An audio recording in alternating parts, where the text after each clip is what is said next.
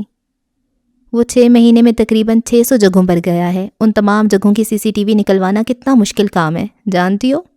اس نے جواب نہیں دیا، بس کاغذ پلٹتی رہی۔ یہ بھی ہو سکتا ہے کہ شہبیر اور ابتسام جس بارے میں بات کر رہے تھے ویسا کوئی واقعہ ان 6 ماہ سے پہلے ہوا ہو یا پھر اس ملک میں نہ ہوا ہو۔ مجھے یقین ہے کچھ نہ کچھ مل جائے گا۔ اس کے ارادے، لہجہ، عزم، ہر لفظ مستحکم تھا۔ اسلان اس کے تیقن پر جتنا حیران ہوتا اتنا کم تھا۔ منزل تک جانے کا سفر کتنا لمبا تھا۔ لال یمن کی چھت پر پلاسٹک کی کرسیوں پر بیٹھے ہوئے انہیں مکمل 7 گھنٹے بیت چکے تھے۔ بنفشہ کی کمر اکڑ گئی تھی، مگر اب بھی وہ دونوں بری طرح کام میں غرق تھے۔ کام کیا تھا؟ فہرست میں سے ایک جگہ کا نام دیکھنا، اسے انٹرنیٹ پر تلاشنا، اس کے متعلق اچھے برے تبصرے پڑھنا، اس سے جڑی سازش اور غیر سازشی تھیوریز پڑھنا، اور اگر بہت ضروری لگے تو اسے بھی CCTV فوٹیج حاصل کرنے والی فہرست میں ڈال دینا۔ کوئی ثبوت، کوئی کڑی، کچھ تھا کہ مل کر ہی نہیں دے رہا تھا۔ بعض دفعہ جب آپ کسی شے کی تلاش میں ہوں تو آپ کو تلاش نہیں تھکاتی، تلاش کے دوران کی نا امیدی تھکا دیتی ہے، اور وہ تھک رہی تھی۔ کیا میں یہ کر لوں گی؟ انا، تعصب، ہر شے ایک طرف رکھتے ہوئے اس نے اپنے سامنے بیٹھے خود سے 4 سال کم عمر مرد کو پکارا، جس کی گردن کاغذات پر جھکی تھی، جس نے اب تک کوئی شکایت نہیں کی تھی، جو اب تک بولا بھی نہیں تھا۔ بعض دفعہ اس سے لگتا تھا وہ اکیلی ہے اور کوئی اسلان یا نامی شخص اس کے ساتھ نہیں، لیکن نہ بولنے کے باوجود اس کی موجودگی میں بھاری پن تھا، وہ جو ہمیشہ محسوس ہوتا رہتا تھا۔ اس کے ساتھ چلتے ہوئے اسے لگتا تھا کوئی ساتھ ہے، کوئی ایسا جو مضبوط ہے، اچھا مرد ہے۔ مجھے لگتا ہے مجھ سے نہیں ہوگا۔ اس نے کاغذات پرے دھکیلے اور بے بسی سے ہونٹ کاٹنے لگی۔ میں نے آج تک کوئی کیس نہیں جیتا، مجھے اس طرح تمہارے سارے خاندان کو خطرے میں نہیں ڈالنا چاہیے تھا۔ اسلان نے گردن اٹھا کر اسے دیکھا۔ فلموں اور ڈراموں میں ہمیشہ دکھایا جاتا ہے کہ ہیرو بتاتا ہے میری ماں یہ کہتی تھی، میرا باپ یہ کہتا تھا، لیکن میرے ماں باپ صرف چیختے چلاتے رہے ہیں، لہٰذا ان کی باتیں مجھے یاد نہیں۔ البتہ اسکار کہتا ہے مرد عورت کو بتاتا ہے کہ وہ فلاں شعبے میں نہیں جا سکتی، فلاں کام نہیں کر سکتی، اس لیے نہیں کیونکہ وہ عورت کو قابل نہیں سمجھتا۔ ٹھہر کر کہتے ہوئے اس نے ایک لمحے کا توقف کیا۔ مرد عورت پر پابندی اس لیے لگاتا ہے کیونکہ وہ جانتا ہے عورت کی چھٹی حس تیز ہے، وہ معیار سے ڈرتا ہے، مقابلے اور ہار جانے سے ڈرتا ہے۔ مجھے یقین ہے یہاں تک آتے ہوئے بہت سارے مردوں نے آپ پر فتوے لگائے ہوں گے، لیکن اگر آپ یہاں ہیں تو مردوں کو اسی طرح ڈرا کر رکھیں۔ کیا تم بھی ان مردوں کی فہرست میں آتے ہو؟ اسلان نے شانے اچکائے۔ نہیں، میں تو اچھا آدمی ہوں نا۔ وہ جو رونے کی تیاری پکڑے بیٹھی تھی اس کی گیلی آنکھیں پھیل گئیں۔ یہ خوش فہمی تمہیں کب سے ہے؟ حقیقت کو خوش فہمی سے نہ جوڑیں۔ اس نے اپنا کافی کا مگ اس کی طرف بڑھایا۔ وہ ہمیشہ کی طرح اپنا پی چکی تھی اور مزید کی طلب رکھتی تھی۔ یہ پی لیں، مجھے ضرورت نہیں۔ اس نے مگ تھام لیا۔ تم اتنے بھی برے نہیں۔ کام پر فوکس کریں میڈم۔ ٹھیکا سا جواب دے کر وہ دوبارہ کاغذات پر جھک گیا۔ بنفشہ جان چکی تھی اس کی بیٹری کی چارجنگ اب ختم ہے، لہٰذا جواب اور مزید گفتگو کی توقع چھوڑ وہ دوبارہ کام پر لگ گئی۔ ذہن اب قدرے ہلکا پھلکا تھا۔ فجر کی پہلی اذان تک انہیں 3 جگہیں مل چکی تھیں جن کی CCTV فوٹیج انہیں ہر حال میں چاہیے تھی۔ بونی club, doctor Areeba clinics, JP sports کا کلب۔ تمام جگہیں پرائیویٹ پراپرٹی تھیں، حکومت سے چھپی ہوئی مگر وجود رکھتی ہوئی۔ ثبوت راز کیسے بنا؟ یہ تمہارے ہاتھ پر کیا ہوا ہے؟ نجی بار کے باہر کھڑی گاڑی میں بیٹھتے ہوئے اسلان نے اپنے ہاتھ پر بے نیازی سے رومال باندھنا چاہا۔ جب اس کے ہاتھ سے بہتے خون کو دیکھ بنفشہ کو تشویش ہوئی۔ خون تیزی سے اس کے ہاتھ سے بہتا گاڑی کے پائیدان میں جمع ہوتا جا رہا تھا۔ اسلان نے بغیر اس کی طرف دیکھے رومال اپنے ہاتھ پر آڑا ترچھا باندھا، گاڑی کا سٹیئرنگ وہیل تھاما اور گاڑی مرکزی شاہراہ پر ڈال دی۔ میں تم سے بات کر رہی ہوں اسلان، یہ ہاتھ پر کیا ہوا ہے؟ خون سٹیئرنگ وہیل کو بھی بھگو رہا تھا۔ یاسر اور وہ سیکیورٹی سسٹم والا لڑکا ملا ہوا تھا، کہتا ہے CCTV ڈیلیٹ ہو چکا ہے، حالانکہ مجھے نہ دینے کے لیے انہوں نے فوٹیج ڈیلیٹ کیا۔ اس نے ہتھیلی کا مکہ سٹیئرنگ وہیل پر مارا۔ تیر سا تیش تھا۔ اور تم نے انہیں مارا؟ یاسر کو؟ ہاں۔ بنفشہ کے سر پر لگی طلبوں میں بجھی۔ ہم کوئی کرمنل نہیں ہیں اسلان یمن، ہمیں فوٹیج چاہیے اور اس کے 1000 طریقے ہیں۔ میں لیگل طریقے سے یہ فوٹیج لے سکتی تھی، تم خواہ مخواہ مشکلات پیدا مت کرو، تم جانتے ہو ہم کتنی بڑی۔ اوکے۔ اس کی بات کاٹ کر اسلان یمن نے محض ایک جملہ کہا۔ بنفشہ نے چند گہرے سانس لیے اور ایک بار پھر اس کی طرف متوجہ ہوئی۔ فوٹیج ملی؟ نہیں۔ تو پھر تمہارے مارنے کا کیا فائدہ؟ ہاتھ پیر کھل گئے۔ اور اب یہ فوٹیج کس طرح آئے گی؟ آپ کی لیگل طریقہ کار سے۔ اس کے چٹخ کر کہنے پر بنفشہ کو خفت ہوئی۔ کیا ہوا، نہیں مل سکتی کیا؟ یہ مسئلہ حل ہو جائے میں دوبارہ تمہارے ساتھ کہیں نہیں جاؤں گی۔ خیال میرے بھی یہی ہیں۔ بنفشہ سلگتی رہ گئی۔ تھوڑی دیر بعد اسلان نے اسے کال ملاتے ہوئے دیکھا، پھر بات کرتے ہوئے۔ اگر مجھے اس شہر میں کوئی CCTV حاصل کرنی ہو تو مجھے کس سے رابطہ کرنا چاہیے؟ دوسری طرف سہراب سنبھل گیا۔ مجھے جگہ بتائیں، آپ آدمی بتائیں سہراب صاحب، کچھ کام میں خود بھی کر سکتی ہوں۔ یہ کہتی ہوئی اس کا سارا دھیان اسلان پر تھا۔ سہراب نے اسے نمبر اور نام بتایا، ساتھ اپنا حوالہ دینے کو کہا۔ اسلان جانتا تھا یہ کال بند کر کے اس کا چچا نمبر والے شخص سے رابطہ کرے گا اور اسے ہر قسم کی کلائنٹ پریویلیج توڑ کر بنفشہ کی پوچھے تمام سوال کی تفصیل مانگے گا۔ وہ اس کار کو اس سے زیادہ جانتا تھا۔ اور اگر کسی کی بینک سٹیٹمنٹس نکلوانی ہو؟ کوئی مسئلہ نہیں، نکال لیں گے۔ اس نے کیش دیا ہوگا۔ بنفشہ کو کال بند کرتے دیکھ اسلان نے کہا، اگر اس نے کوئی غیر قانونی کام کروایا ہے تو اس کے لیے کیش استعمال کیا ہوگا۔ تمہیں الہام ہوئے؟ مجھے تجربہ ہے، وہ یہ کہنا چاہتا تھا، البتہ وقت ضائع کرنے کا شوق ہے تو ٹھیک ہے، جو آپ چاہیں۔ بنفشہ چند پل اسے مشکوک نظروں سے دیکھتی رہی، پھر رخ بدل لیا۔ نمبر اور پتہ اس تک آ گیا تھا، اب اس کے کام کرنے کی باری تھی۔ وہ اسلان کے بغیر بھی کام کر سکتی تھی۔ پورے 2 دن کی خواری، تھکاوٹ اور محنت کے بعد انہیں بونی کلبز کی 6 ماہ کی CCTV ویڈیو مل چکی تھی۔ اگلے کئی گھنٹے وہ اپنی آنکھوں پر ظلم ڈھاتے ہوئے ان فوٹیجز کو دیکھتے رہے، بغیر رکے، بغیر تھکے، بنا ہمت ہارے۔ کمر دونوں کی جواب دے چکی تھی، اب تو کافی بھی حلق سے باہر نکل رہی تھی۔ دونوں کے معدے کافی کی زیادتی کے باعث پھٹنے کو تھے۔ 6 گھنٹے بعد انہیں پہلا سراغ ملا تھا۔ قریباً 5 ماہ قبل 21 دسمبر کی رات ابتسام عباس کا ڈرائیور ایک سفید رنگ کے بستے کے ساتھ ایک عمارت میں داخل ہو رہا تھا۔ اس کے 10 منٹ بعد ڈاکٹر اریبہ آتی دکھائی دی اور اگلے کئی منٹ وہ دونوں یک ٹک سانس لیے بغیر اسکرین کو تکتے رہے۔ انہیں راز حاصل ہو چکا تھا۔ راز فاش کب ہوا؟ انتظار کی قطار کافی لمبی تھی۔ مریضوں کے ساتھ OTD میں انتظار کرتے بھی انہیں معلوم ہو رہا تھا کہ اس وقت اگر یہاں کوئی کم مایہ شخص موجود ہے تو وہ صرف اور صرف وہ دونوں ہے۔ اسلان یمن اور بنفشہ مخدوم اریبہ کلینکس کی OTD میں موجود تھے۔ جعلی فائل گود میں رکھے بنفشہ کے ہاتھ ہولے ہولے کپ کپا رہے تھے۔ جو بھی ہونے والا تھا وہ اس کے لیے تیار ہرگز نہیں تھی۔ اسلان البتہ مطمئن تھا۔ ہم کل آ سکتے ہیں اگر آپ چاہیں، اسلان نے پیشکش کی۔ سیاہ سفید دھاری دھار بٹن شرٹ کے ساتھ سیاہ پینٹ پہنے وہ سامنے دیکھ رہا تھا۔ اگر ہم سے نہیں ہو سکا تو کیا؟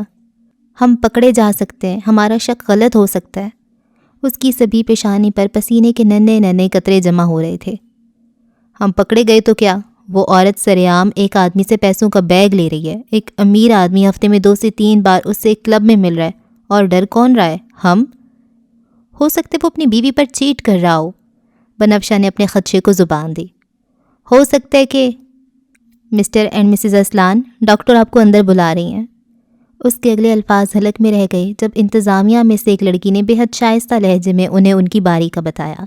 بنفشہ کے ہاتھ پیر پھول رہے تھے، البتہ اسلان پرسکون تھا، ایسے جیسے بنفشہ واقعی اس کی بیوی ہو اور وہ دونوں اولاد کے مسئلے کو لے کر از حد پریشان۔ جی مسز اسلان، میں آپ کی کس طرح مدد کر سکتی ہوں؟ میز کے ایک طرف وہ دونوں بیٹھے تھے اور دوسری طرف وہ 45 سالہ طبیب، جس کا چہرہ شفاف تھا اور آنکھیں سیاہ۔ اسلان نے بغیر کچھ کہے فائل اس کے سامنے رکھی اور اپنی جگہ سے اٹھ کر گیا۔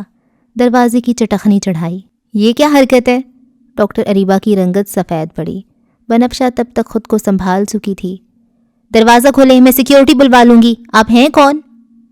کافی پرسنل مسئلہ ہے، مجھے لگتا ہے بات اسی طرح ہو سکتی ہے۔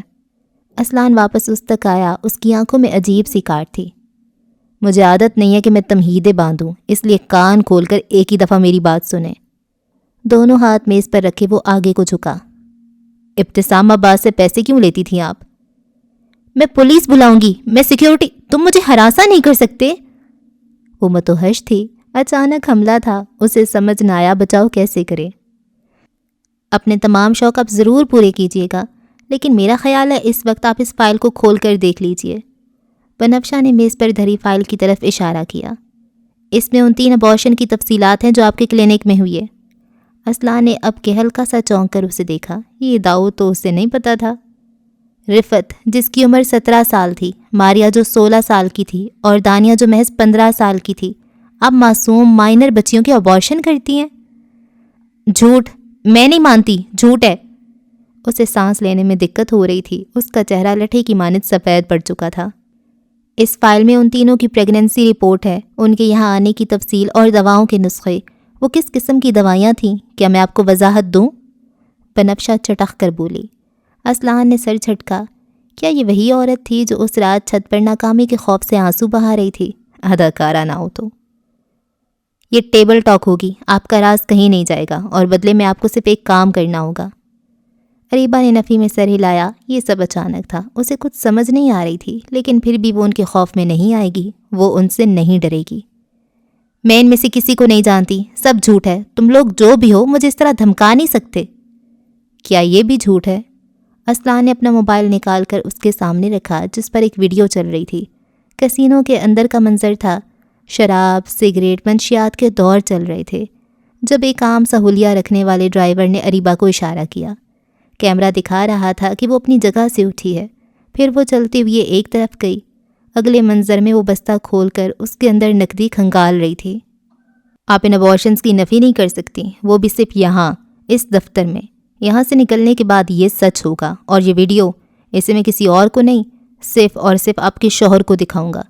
اس کے بعد وہ نیک اور پرہیزگار آدمی یقیناً آپ کو طلاق دینے میں وقت نہیں لگائے گا۔ اسلحان آگے آیا، ہمدردی سے اسے دیکھا۔ میرا یقین کریں، اس طرح لوگوں کے دفتر میں جا جا کر انہیں دھمکانا میرا شیوا نہیں ہے، میں بس مجبور ہوں، مجھے آپ کی تھوڑی سی مدد چاہیے، ورنہ آپ خود سوچیں یہ عمر ہے میری کسی عورت کو دھمکانے کی۔ باس نے معصومیت سے ڈاکٹر کو دیکھا۔ بنفشہ نے آنکھیں گھمائیں۔ کیا چاہیے تمہیں؟ ابتسام عباس سے آپ کا تعلق، اس کے ڈرائیور سے پیسے لینے کی وجہ، اس کا آپ سے بار بار ملنا۔ مجھے وجہ چاہیے ڈاکٹر۔ مجھے کیا فائدہ ہوگا اگر میں نے سچ بتایا تو ابتسام مجھے نہیں چھوڑے گا، اور اگر جھوٹ کہا تو تم اور میں وعدہ کرتا ہوں یہ بات یہیں رہے گی، ہم تینوں کے درمیان۔ وہ جو دھمکانے آیا تھا اب سمجھانے لگ گیا تھا۔ میں دشمنیاں پالنے نہیں نکلا، میں کسی کے مورلز ناپنے بھی نہیں نکلا، یہ کام میری مجبوری ہے، میں خاندان بچا رہا ہوں، اور بس۔ راز فاش کب ہوا؟ حصہ دوئم۔ سفید پڑتی رنگت اور مرے مرے ہاتھوں سے وہ عورت مختلف دستاویزات کھنگال رہی تھی۔ اس کے چہرے پر مردنی تھی۔ کئی فائلز سرکانے کے بعد جو اس کے ہاتھ میں آئی وہ ایک سیاہ رنگ کی فائل تھی۔ اگر میرا نام سامنے آیا تو خدا کی قسم میں تم دونوں کو برباد کر دوں گی، میری بات یاد رکھنا۔ اس نے فائل دینی چاہی جسے بنفشہ نے تیزی سے جھپٹا۔ ورق پلٹے اور وہ لمحے بھر کے لیے ساکت رہ گئی۔ فائل پر اس کی گرفت ڈھیلی پڑی۔ ڈھیر سارے معائنوں کے بعد طب اور صورتحال کے نزدیک۔ کیا لکھے؟